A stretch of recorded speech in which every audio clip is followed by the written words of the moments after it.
시청자 여러분 안녕하십니까? VOA 뉴스투데이 시작합니다. 미국 대선에서 승리를 선언한 민주당의 조 바이든 전 부통령은 연방정부 검토팀을 발족하는 등 정권 인수 준비에 박차를 가하고 있습니다.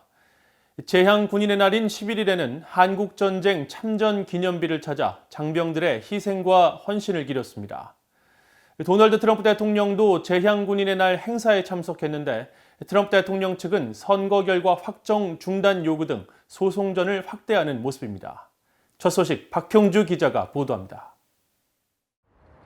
미국 민주당의 조 바이든 전 부통령은 11일 재향 군인의 날 베테랑스 데이를 맞아 펜실베니아주 필라델피아에 있는 한국전 참전 기념비를 찾았습니다.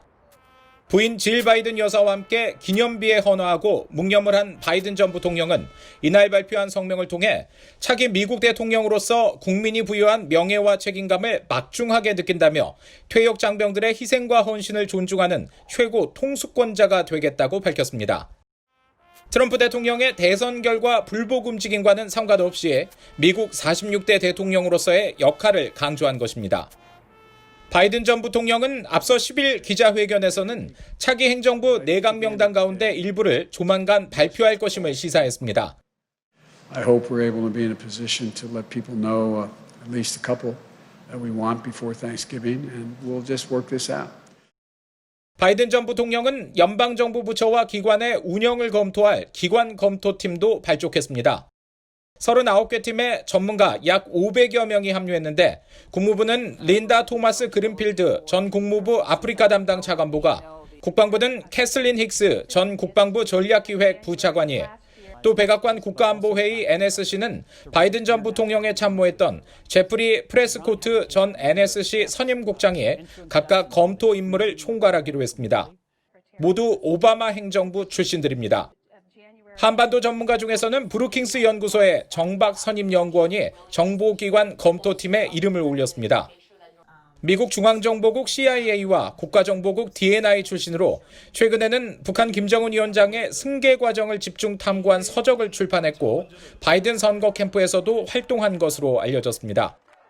도널드 트럼프 대통령은 워싱턴 DC 인근의 알링턴 국립묘지를 찾아 참배했습니다. 대선 결과 불복 입장을 밝힌 이후 첫 외부 공식 일정이었지만 별도의 발언은 하지 않았고 대신 이날도 트위터를 통해 우리가 이길 것이란 주장을 이어갔습니다.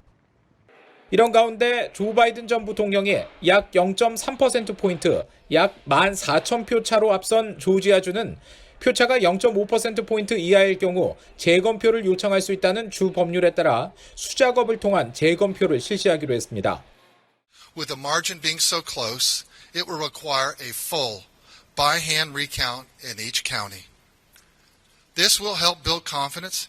It will be an audit, a recount, and a recanvass all at once. 선거일 이후 개표 과정에서부터 네바다, 펜실베니아주, 미시간, 조지아주 등의 소송을 제기하며 법정 공방을 확대하고 있는 트럼프 대통령 측은 펜실베니아주에 이어 미시간주에 대해서도 10일 개표 결과 승인 절차 중단을 요구하는 소송을 제기했습니다. VOA 뉴스 박형주입니다. 실질적인 비핵화 조치나 인권 상황에 대한 개선 없이 북한 김정은 국무위원장을 국제무대에 선보이게 한 것은 잘못이라고 조지 W. 부시 전 미국 대통령이 지적했습니다. 부시 전 대통령은 11일 한국조선일보가 주최한 아시안 리더십 컨퍼런스에 화상으로 참여해 북한 지도자를 국제무대에 대비시켜서는 안 됐다면서 그렇게 함으로써 미국은 아무것도 얻은 것 없이 김정은이 중요한 사람이라는 잘못된 인식을 심어준 것으로 끝나고 말았다고 말해 도널드 트럼프 대통령의 두 차례 미국 정상회담과 대북 정책을 비판했다고 조선일보는 전했습니다. 부시 전 대통령은 또 중국이 김정은 정권의 존립을 가능하게 하는 자금줄 역할을 하고 있다며 북한 문제에 대한 한국과 중국 정부의 노력과 미한일 3국 협력의 중요성을 강조했으며 이어 북한 인권도 큰 문제라며 자유사회에 살고 있는 이들이 탈북자 재정착을 위해 더 힘쓰고 이들이 한국뿐 아니라 미국에도 정착할 수 있도록 도와야 한다고 강조했습니다. 스티븐 비건 국무부 부장관 겸 대북특별대표도 컨퍼런스에 화상으로 참여해 비핵화와 한반도의 항구적 평화 구축 노력은 계속돼야 한다며 미국의 대화 재개 입장을 거듭 밝혔고 북한이 미국 대선이 마무리되지 않은 현 시점에 도발을 감행해 미국 정부의 입장을 바꾸려 한다면 그것은 가장 불행하고 현명하지 않은 행동이 될 것이라고 말했습니다.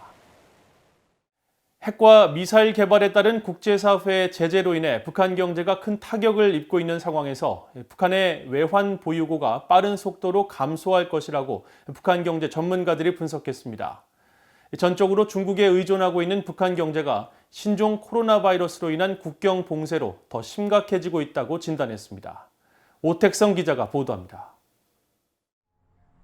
최근 미국 샌디에이고대 글로벌 정책 및 전략대학원이 주최한 북한 경제 웨비나에서 북한 경제 전문가인 윌리엄 브라운 미국 조지타운대 교수는 대북 제재 이후 북한 무역은 거의 전무해졌다고 분석했습니다. 사실상 유일한 무역 대상국 중국이 2017년 북한의 핵 미사일 실험 후 국제사회 대북 제재에 참여하면서 북한 경제는 어려워졌다고 지적했습니다. When China signed on 2017, their Chinese imports from North Korea fell to almost nothing. The key thing, though, was their North Korean imports from China fell, but not near as much. 브라운 교수는 그러면서 수출이 거의 붕괴되다시피 한 상황에서 북한은 2017년 이후 30억 달러의 무역 적자를 냈을 것으로 추정했습니다. 하지만 북한은 현재 환율이 1달러당 8,000원을 크게 벗어나지 않고 있다며 이는 화폐 발행 축소와 환율 고정 등 정권 차원의 긴축 정책으로 분석했습니다. 김병현 한국서울대 교수는 대북 제재로 무역이 급감한 상황에서 북한은 사이버 공격, 관광, 해외 파견 노동자, 업권 판매 등으로 외화를 벌어들이고 있다고 지적했습니다. 그러면서 한국 경제학자들을 인용해 25억 달러에서 85억 달러로 보는 북한의 외환 보유액이 급격히 줄면서 2024년에는 모두 고갈될 수도 있다고 예상했습니다. Foreign reserves would be highly likely to decrease fast. It is possible that they run out between the end of 2021 and that of 2024. That depends upon the estimates of foreign currency reserves.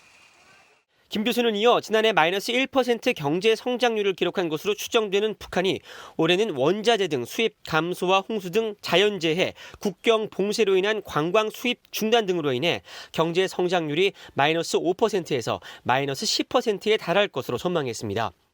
또 대북 제재로 인해 가정 수입에 영향을 줬다며 특히 소득별로 구분했을 때 하위 20%의 소득이 27% 줄었고 상위 20%의 소득은 24% 줄어 이 두 계층이 제재로 인한 가장 큰 타격을 입었다고 분석했습니다.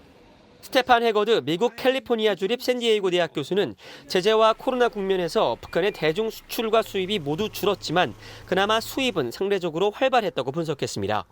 We can see that, for example, in food. There's been some export of food from China right up until the recent period, which is indicating again that China is playing this role of supporting the North Koreans.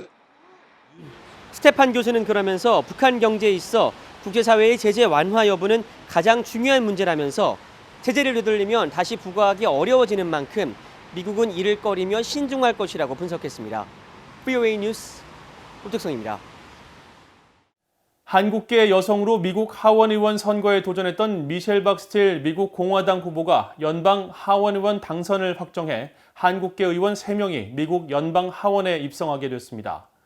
스틸 후보는 10일 현재 98% 개표가 완료된 미국 캘리포니아주 48선거구 선거에서 50.9%의 득표율로 상대 후보의 약 1.8%포인트 차로 앞선 상황에서 민주당 현역 의원인 할리 루다 의원이 패배를 인정하면서 당선을 확정지었습니다.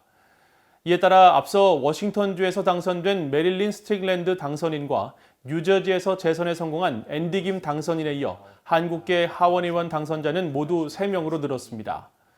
이와 함께 캘리포니아주 39선거구에서도 한국계인 영김 공화당 후보가 현재 1위를 유지하고 있어 영김 후보의 당선이 확정되면 역대 최다인 4명의 한국계 의원이 미국 연방의회에 입성하게 됩니다. 북한 당국이 최근 새 금연법 채택 등 대대적인 금연운동을 벌이는 것은 신종 코로나 바이러스 감염 예방과 관련이 있지만 성공 가능성은 희박하다고 평양 엘리트층과 의사 출신 탈북민들이 VOA에 말했습니다. 이들은 국경까지 장기간 봉쇄할 정도로 북한 정권은 코로나에 대한 공포가 크다며 흡연이 본인은 물론 비흡연자까지 비말과 공기 등을 통해 감염시키는 등 코로나 확산의 주요 연결고리 중 하나라는 국제사회의 경고에 따라 북한이 대대적인 금연 캠페인을 펼치는 것으로 풀이했습니다. 북한 전염병 담당 의사 출신인 최정훈 한국고려대 공공정책연구소 선임연구원은 그러나 북한이 과거 금연 캠페인을 펼쳤지만 개선이 거의 없었다며 북한에서 담배는 돈이자 뇌물, 남성의 거의 유일한 스트레스 해소품으로 금연이 힘들다고 지적했습니다.